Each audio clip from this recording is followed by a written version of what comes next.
Welcome back, gatekeepers. You're tuning into the ultimate breakdown of CBS's breakout daytime drama, Beyond the Gates. If you thought that the manicured lawns of Fairmount Crest were safe, last week completely shattered that illusion. We are unpacking absolutely everything from the week of June 1st through June 5th. And let me tell you, the secrets behind these pristine walls are officially overflowing. Grab your drinks, lock the gates, and pull up a chair because we're diving into every single drop of tea, drama, and betrayal from last week. Let's get into it. I don't know why that made me laugh, but that made me laugh. If you know, you know. So I wanted to start off just a tad bit different this week. I do have some specific questions, but I wanted to start with some honorable mentions from this week's episode. Leslie and Darlene, the showdown. Honorable mention. Okay, so you sent me a little clip to my phone, and I just giggled because I was like, okay, he lives for the Leslie drama, the beast, the monster, the beautiful goddess that is the character Leslie. So, what about this showdown with her and Darlene? How did you feel about that? What I thought was, where are we? Oh, we're almost 2 minutes in, so I can cuss. So what I thought was, Leslie was like, "Bitch, you think you all that? Let me show you who you really are. You've been playing with little children. I'm a grown woman, and I got you, boo. I'm gonna check you every which way." And that's exactly what she did. She had her stilettos, her manicure, everything on Darlene's neck. Okay. And I love it because it's like, Darlene, you're a little bit of a mean girl.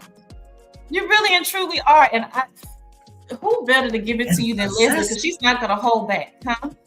And possessive. She's possessive over her children. It's weird. Very. It's weird. It is weird.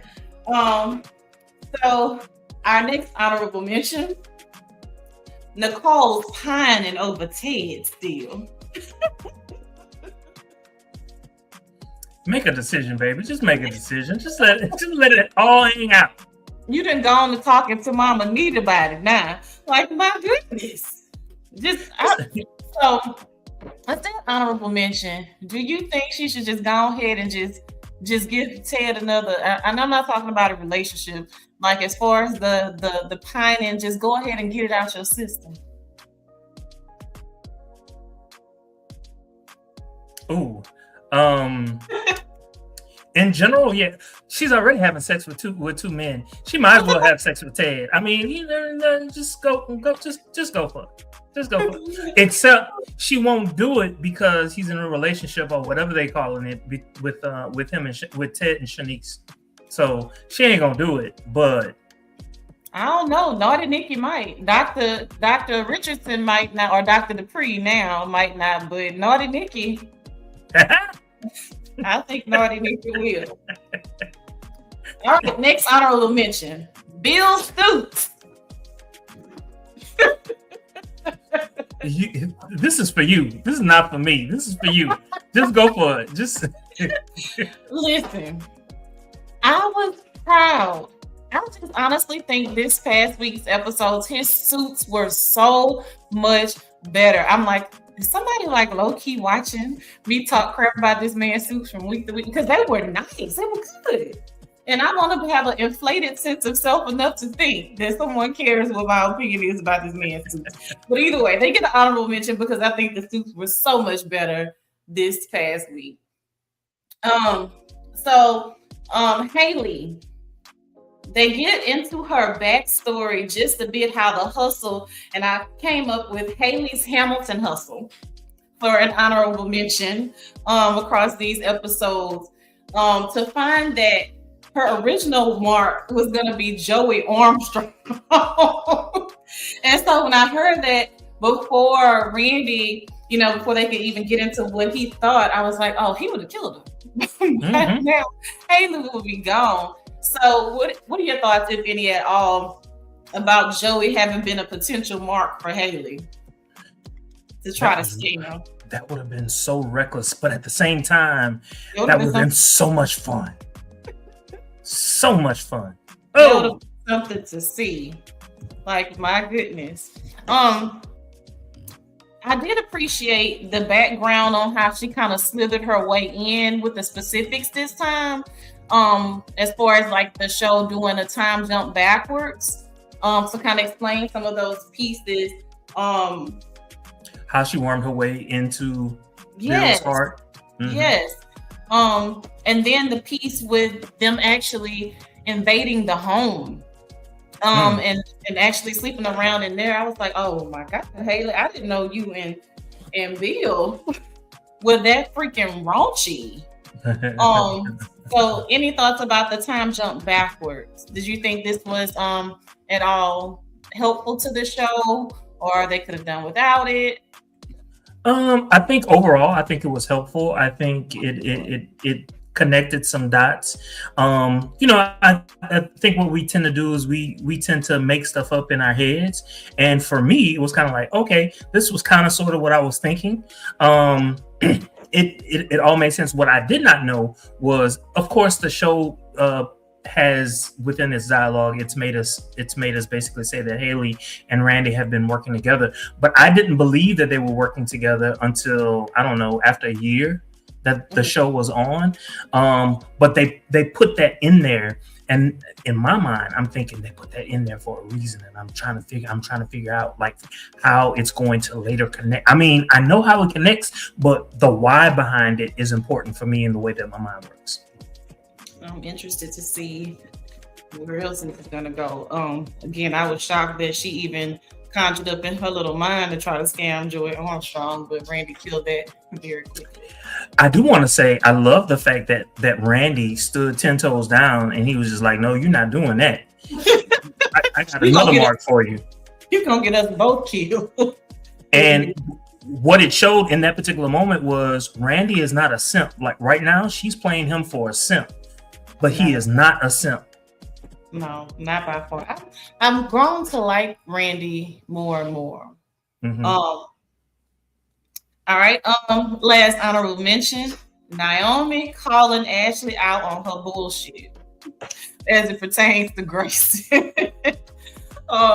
So when Naomi pops up, we see that Grayson is there, and Ashley is kind of this whole woe is me. Again, I would not be upset if they wrote her out of the show entirely, but we know she's not going anywhere, at least not now. I like the fact that Ashley called her out. Like, you're sitting up here and you trying to make Derek this martyr and this perfect person, but to kind of basically ease your own guilt. But Grayson and Derek both lied to you. It was what you said, I believe. I don't know if it was last week or the week before. It was exactly what you said. And so I was just like, yeah, say it. She needs to hear it because she's delusional right now. Delululemon. That's Ashley's new name. Delululemon. Quite delusional. Okay. All right. So enough for our honorable mentions. So we're still knee deep in this whole Impaler and plasma ring conspiracy. So we know that Joey. I love the way the episode ended for the week. I loved it. Oh, yes. I loved it. It's the summer, baby. It's the summer. It's coming. The ratings are there because we got time. We got time. So Joey and Randy are orchestrating this sit down with meeting the Impaler. Do you think they're walking into a trap, or they have the upper hand? Oh, it's a trap. It is most definitely a trap. I don't know who this person is, but it's definitely someone that he knows. And that is part of the trap. How far those tentacles? So here's what the fanboards were saying and buzzing about the Impaler. They're saying that the Impaler could be Joey's sister Heather. and or even Doug, of course we kind of had that theory ourselves, back from the dead. So who's your number one suspect this week and why?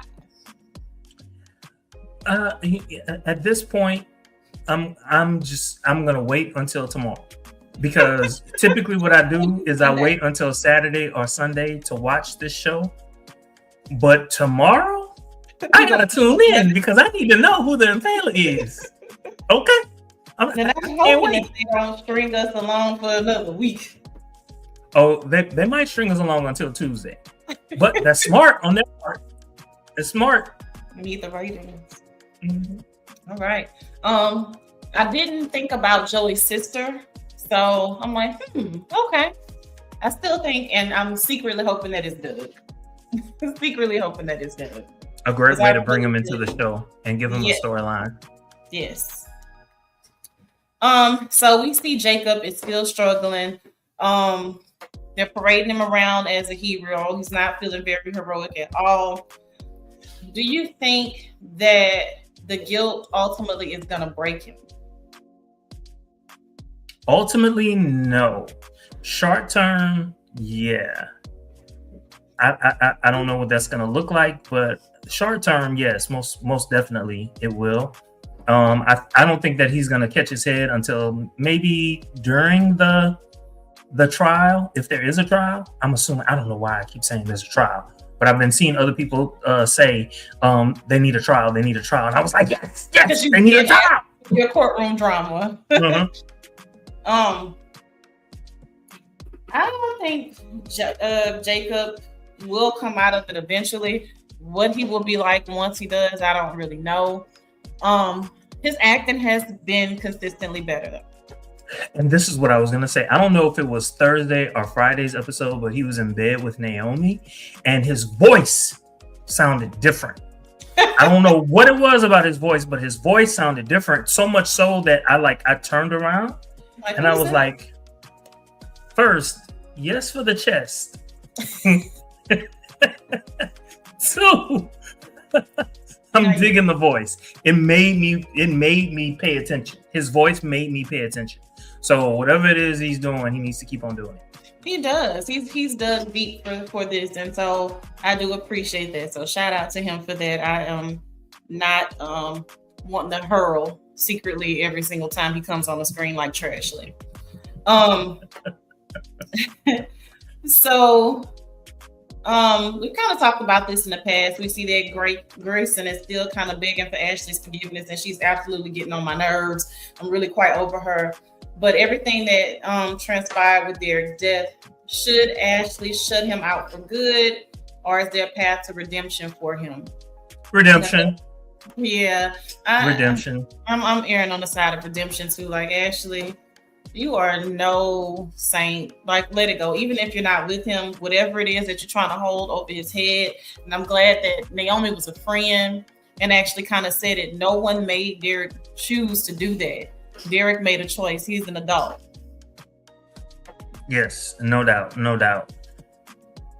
I don't have anything to add. Hey, Megan.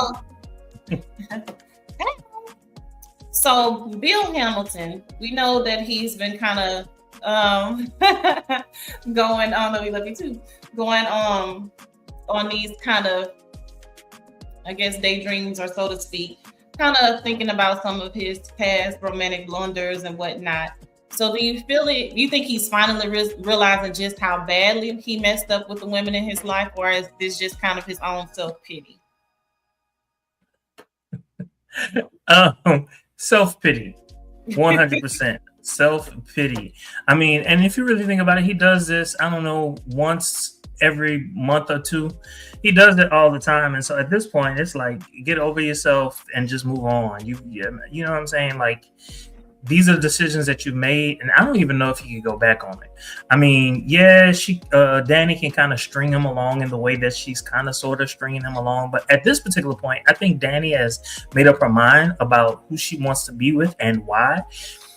She might reminisce about Bill and all the good times, but at the end of the day, she ain't going back. She's keeping herself grounded with all the awful things that he's done. Ooh, child. Haley. So you know that she's pulling out all the stops to try to keep him distracted. Um, and not in the terms of necessarily the show from week to week, but how long, I guess, weeks, months, whatever, do you feel like she can continue to successfully manipulate him before his suspicions override the distractions? Because we know she's continuing to poison. So how I don't much think to ride this wave? to specifically answer your question, how much longer, it'll probably, this is what I'm thinking. I'm thinking it'll probably be at the end of the summer where he realizes, or someone realizes what she's doing. But the proof, you know how this show is, got to find the proof, right? If you ain't got the proof, it don't mean nothing.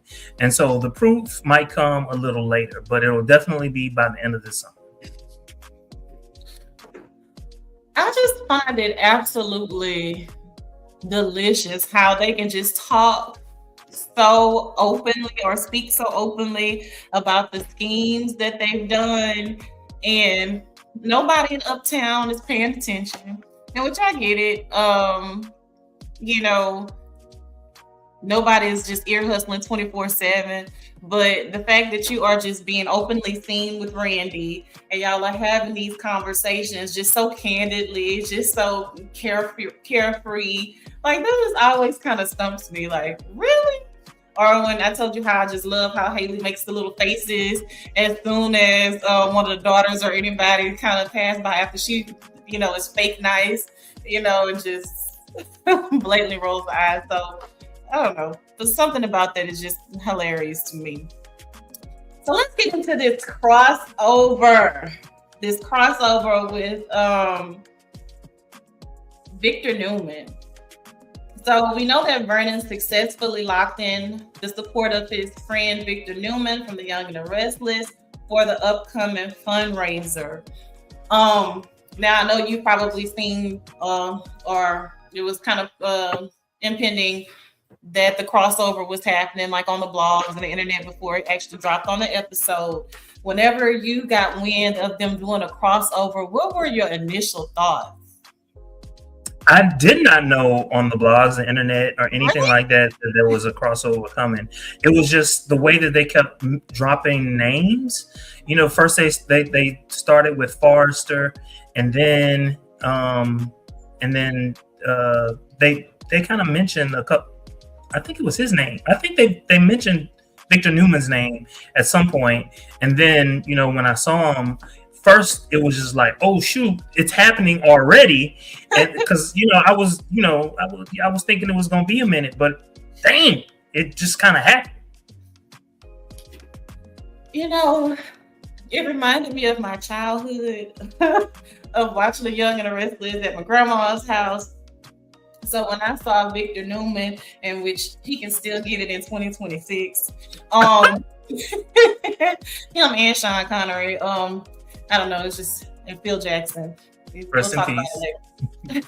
But I was like, oh my God, like fangirling, like real bad when I saw him come on the screen. Like, whoa, he's still kind of looking not just like a snack, but a full course meal. So I'm like, okay, you got some heavy hitters. Come on, Chris, let's do this.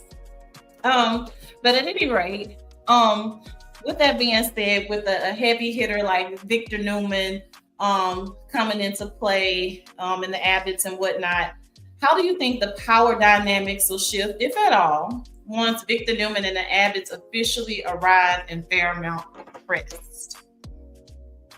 I don't think it will. I think there's just gonna be, Victor, and I think it's kind of smart because there's a lot of people our age that watch Beyond the Gates, and we were watching Young and the Restless when Victor. I mean, he still is the man on that show, obviously, but he just means something special to us, people, longtime people. And so I think I told you, like, when I saw it, I was just like, man, I want to watch Young and the Restless. Like, you know what I'm saying? And I think it's just that crossover appeal where he's here. Now I just want to go and I want to watch Young the Restless, and people who are watching Young the Restless, I'm certain that there are people from Beyond the Gates who are on their show and they want to do the same.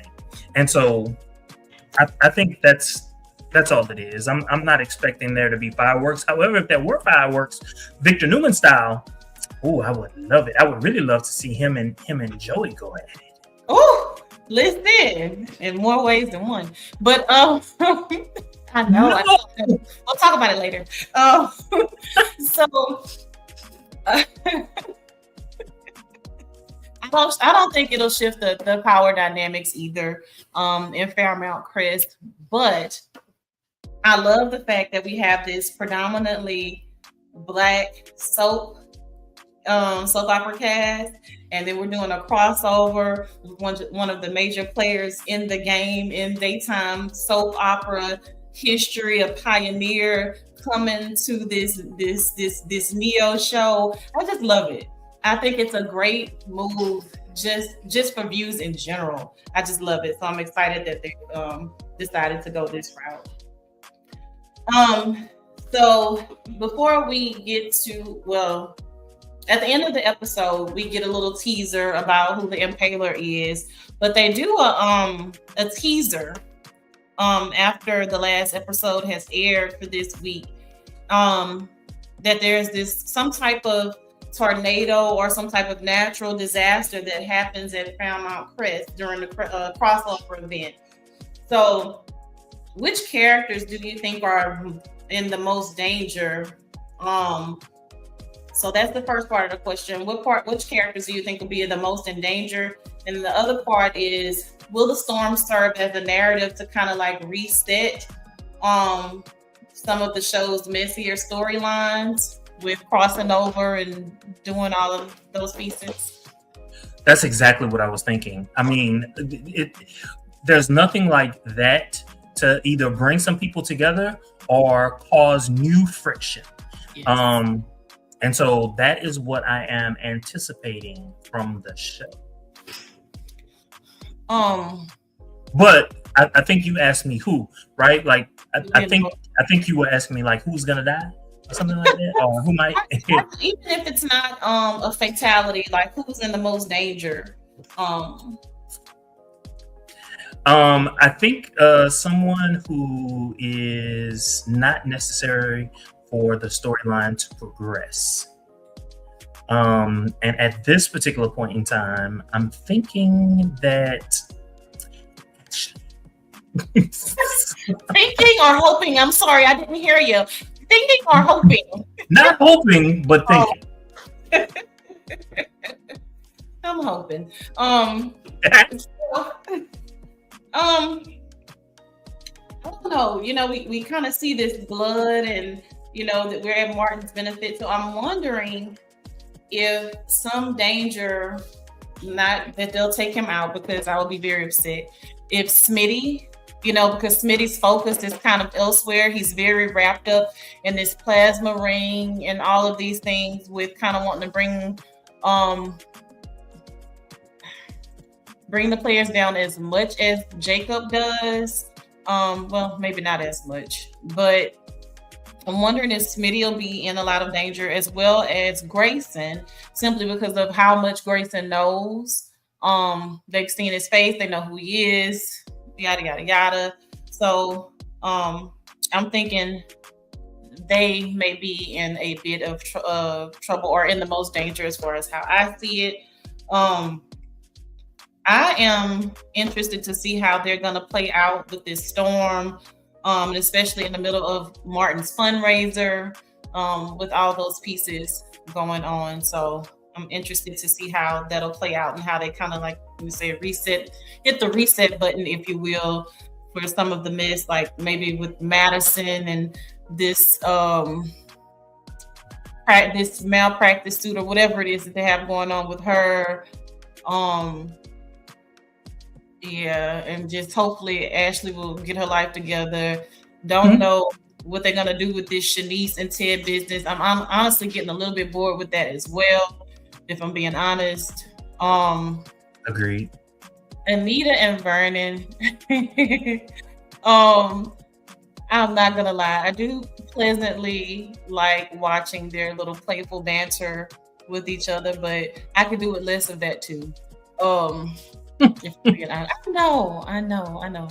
But you know, um, anything that you wanted to discuss that stood out for you? Obviously, Bill's suit stood out for me.